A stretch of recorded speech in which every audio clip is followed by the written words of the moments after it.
चलिए अब सीधे रुक कर लेते हैं हमारे सहयोगी। वैसे तो 93 सीटों पर 93 रिपोर्टर आज आपको मिलेंगे जो हर एक खबर आपको बताएंगे, लेकिन फिलहाल अभी हमारे साथ में अनुराग सिंह हमारे साथ जुड़े हुए हैं जो कि मैनपुरी में है। हमारे साथ में मकरंद काले हैं जो कि भोपाल से जुड़े हुए हैं और हमारे साथ में पिंकी भी जुड़ी हुई हैं, उनके पास भी जाएंगे। सबसे पहले जरा बता दीजिए मकरंद, क्योंकि आपके पीछे मैं देख रहा हूं बहुत भारी तादाद में महिलाएं भी नजर आ रही है, यानी मतदान केंद्रों पर अभी से ही मतदाताओं का जमावड़ा लग गया, ये तो अच्छी बात है।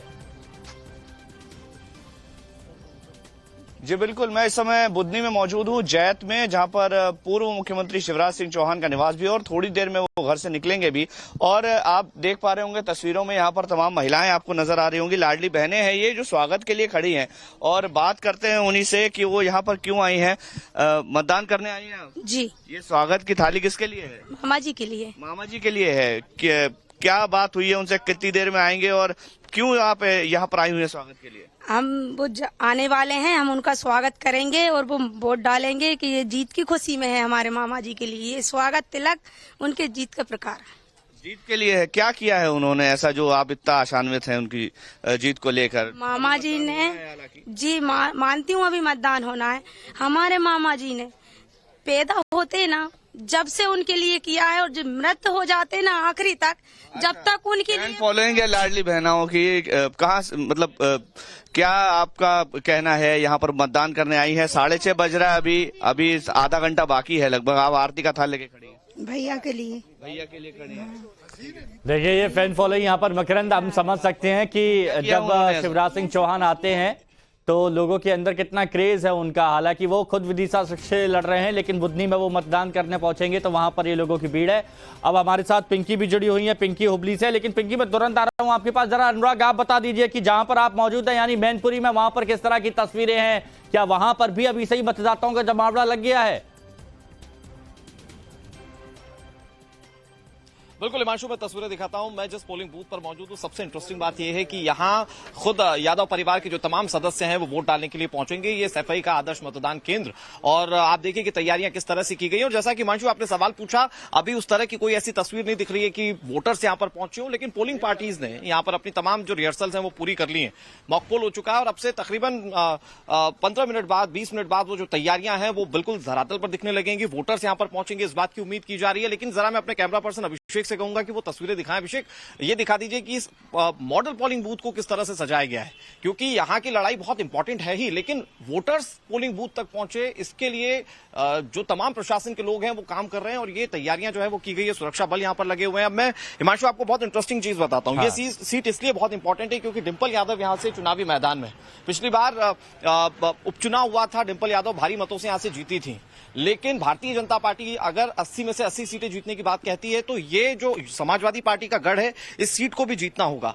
और इसीलिए यहां पर मुकाबला जो है वो बहुत इंटरेस्टिंग है। यहां से जयवीर सिंह जो कि मौजूदा समय में उत्तर प्रदेश से मंत्री है, उन्हें चुनावी मैदान में उतारा गया है, लेकिन वो जनता के बीच अभी तक मुद्दों को कितना पहुंचा पाए हैं और उन मुद्दों के साथ जनता यहां पर कैसे पहुंचती है। बिल्कुल अनुराग, ये कहा जा रहा है और ये अच्छी पहल भी है चुनाव आयोग की कि मतदान केंद्र को ऐसे सजाया गया है ताकि ज्यादा से ज्यादा लोग आए, सेल्फी भी खिंचवाएं। पिंकी राजपुरोहित हमारे साथ हैं हुबली से, कर्नाटक से। पिंकी जरा बताइए वहां क्या इस वक्त तस्वीरें दिख रही हैं, मतदाताओं को जागरूक करने के लिए क्या तैयारियां हैं?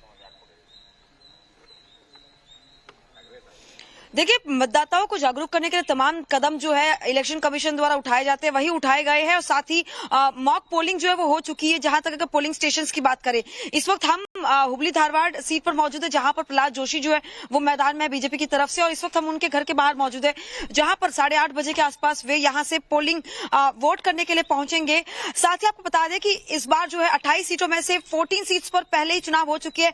थर्ड फेज में बाकी 14 सीट्स जो कि पूरी तरह से बीजेपी ने स्वीप की थी पिछली बार, वहां पर चुनाव हो रहे हैं। इस बार का जो मुकाबला है इस थर्ड फेज में कर्नाटका के उत्तरी और खास तौर पर अगर हम बल्लारी रीजन और सेंट्रल कर्नाटका की बात करें तो यहां पर सीधा मुकाबला बीजेपी वर्सेस कांग्रेस है। जबकि पिछले चुनाव में हमने देखा था कि कई सीटों पर जेडीएस भी जो है चुनाव मैदान में थी जहां पर वो बीजेपी के साथ गठबंधन में, लेकिन इस बार सीधा कांग्रेस वर्सेस बीजेपी मुकाबला है।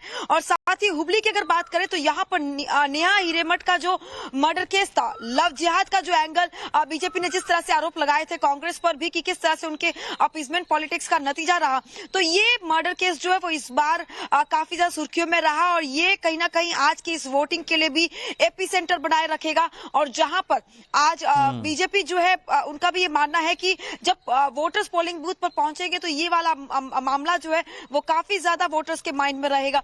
सीधे तौर पर इन 14 सीट्स पर जहां बीजेपी पूरी तरह से स्वीप की थी, इस बार भी उम्मीद कर रही है कि तमाम सीटों पर जो है बीजेपी फिर एक बार अपना दबदबा बनाए रखे। ये तो बीजेपी का कॉन्फिडेंस है, लेकिन 4 जून को पता चलेगा कि क्या रिजल्ट होने वाला है। हमारे साथ में अभिषेक राज जुड़ चुके हैं, संभल में मौजूद हैं और इस सीट पर सभी की नजर होगी, क्योंकि यहां से भी बड़ी इंटरेस्टिंग खबर आई कि मुस्लिम महिलाओं को भी बुलाया गया था और यह कहा गया था कि अगर फर्जी वोटिंग होती है तो गैंगस्टर एक्ट लग सकता है। जरा बताइए वहां पर क्या तैयारियां की गई हैं?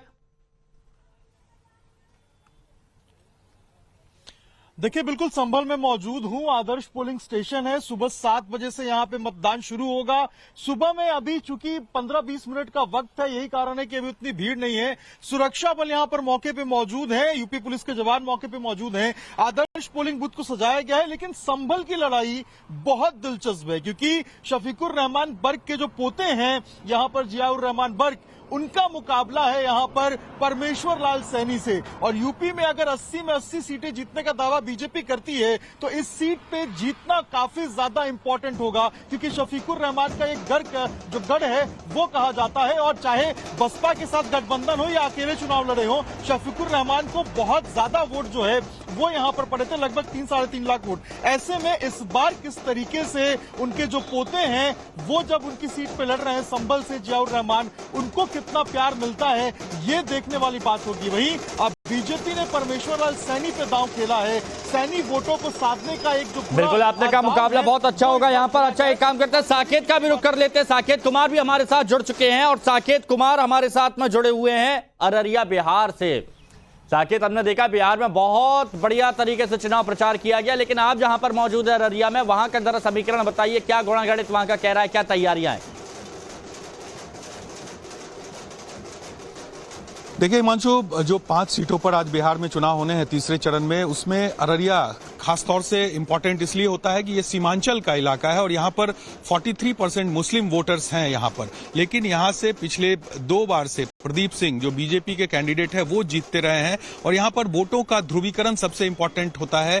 अगर हिंदू वोटर्स और मुस्लिम वोटर्स की बात करें तो यहाँ ध्रुवीकरण होता है इस इलाके में, और यही वजह है कि यहाँ से 2 बार से बीजेपी चुनाव जीतती रही। अभी जिस पोलिंग बूथ पर मैं मौजूद हूँ, यहाँ पर देखिए जो तैयारी है वो यहाँ पर लगभग पूरी कर ली गई है। 7 बजे से वोटिंग प्रक्रिया शुरू होगी। 10 से 15 मिनट बाद यहाँ पर वोटर्स भी यहाँ पर पहुंचेंगे। लेकिन अभी से जो है वो देखिए कुछ वोटर्स जो हैं वो यहाँ पहुंच भी गए हैं, क्योंकि 5 सीट जो इस बार हिमांशु बिहार में जिस पे चुनाव होना है वो सीमांचल और कोसी का इलाका, जो पिछड़ा इलाका माना ऐसा अगर जाता है मतदान केंद्र होता है तो लोगों का मन अपने आप ही करता है कि मतदान केंद्र तक पहुंचे, अपने मताधिकार का इस्तेमाल करें। दोबारा आएंगे, अब एक बार जरा पुलकित का भी रुख कर लेते हैं, बदायूं से जुड़े हुए हैं। पुलकित, जरा आप बता दीजिए वहां पर क्या दिख रहा है?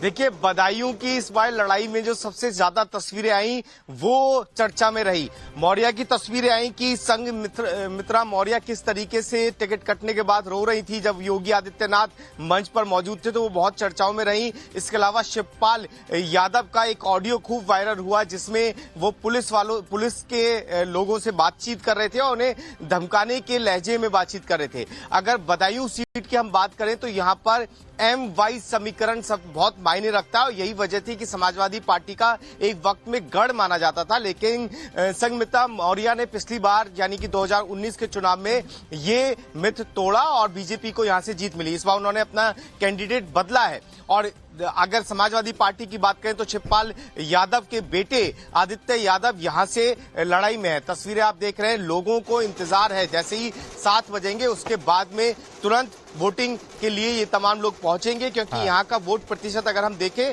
तो ठीक ठाक रहता है, हर बार कम नहीं रहता है। तो इस बार भी उम्मीद यही कि तमाम कैंडिडेट जितने यहाँ पे उतरे हैं वो वोटिंग प्रतिशत बढ़ा पाएंगे, क्योंकि इस बार वोटिंग प्रतिशत पर बहुत चलिए ठीक है। देखिए पुलकित, हर किसी पर हमारी नजर रहेगी और आप लोग जो खबर पहुंचाएंगे वो अपने दर्शकों तक तुरंत हम पहुंचाएंगे। तो 93 सीट और 93 रिपोर्टर नव भारत के तैयार हैं। फिलहाल आप सभी का शुक्रिया हमारे साथ जुड़ने के लिए।